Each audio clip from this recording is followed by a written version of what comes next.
বিবি হালিমা বললেন, আমার প্রিয় সন্তান, তুমি খুবই নাজুক। আমি ভয় পাই রোদ যেন তোমাকে কষ্ট না দেয়। আমি তোমাকে কষ্টে দেখতে পারি না।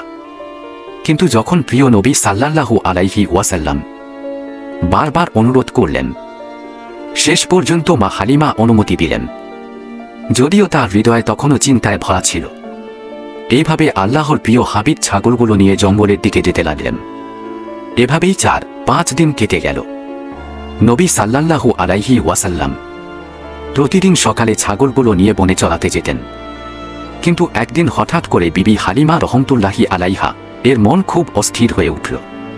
তিনি স্নেহভরে বললেন, আমার আদরের সন্তান, আজ থেকে তুমি আর ছাগল চড়াতে যাবে না। আমার মন সায় দিচ্ছে না। ঠিক সেই মুহূর্তে তাঁর এক ছেলে দৌড়ে এসে কাঁদতে কাঁদতে বলল, আম্মা, বনে একটা বড় ভয়ঙ্কর সিংহ আমাদের একটি ছাগল তুলে নিয়ে গেছে। এই কথা শুনে বিবি হালিমাকে খুব চিন্তিত দেখে নবী সাল্লাল্লাহু আলাইহি ওয়াসাল্লাম শান্ত কণ্ঠে বললেন, আম্মা, আপনি কাঁদবেন না। আমি এখনই যাচ্ছি ছাগলটি ফিরিয়ে আনব। বিবি হালিমা ভয়ে বললেন, বাপ, ওটা খুব ভয়ঙ্কর সিংহ। এতক্ষণে ছাগলটিকে খেয়েই ফেলেছে। তখন রাসূল সাল্লাল্লাহু আলাইহি ওয়াসাল্লাম পূর্ণ বিশ্বাসের সঙ্গে বললেন, যখন মুহাম্মদ তার কাছে চাইবে সে কখনো অস্বীকার করবে না। এরপর নবী সাল্লাল্লাহু আলাইহি ওয়াসাল্লাম তাঁর মা বিবি হালিমাকে সঙ্গে নিয়ে বনের দিকে রওনা হলেন। বনের মাঝখানে দাঁড়িয়ে তিনি ডাক দিলেন, হে বনের সিংহ, আমার মা হালিমার ছাগলটি ফিরিয়ে দাও। কিছুক্ষণের মধ্যেই ঝোপঝাড়ের ভেতর থেকে 3টি শক্তিশালী সিংহ বেরিয়ে এলো।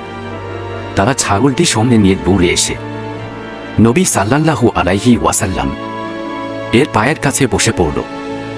নবী সাল্লাল্লাহু আলাইহি ওয়াসাল্লাম বললেন, তোমরা কি জানো না এটি আমার মায়ের ছাগল? তাহলে কেন এটাকে তুলে নিয়েছিলে? সিংহগুলো অত্যন্ত আদবের সঙ্গে জবাব দিল, হে আল্লাহর প্রিয়তম, আপনি যখন এখানে আসতেন আমরা লুকিয়ে আপনার মুখের নূর দেখতাম। এমন সৌন্দর্য আমরা কখনো দেখিনি। 3 দিন ধরে আপনার দর্শন না পেয়ে আমরা অস্থির হয়ে পড়েছিলাম।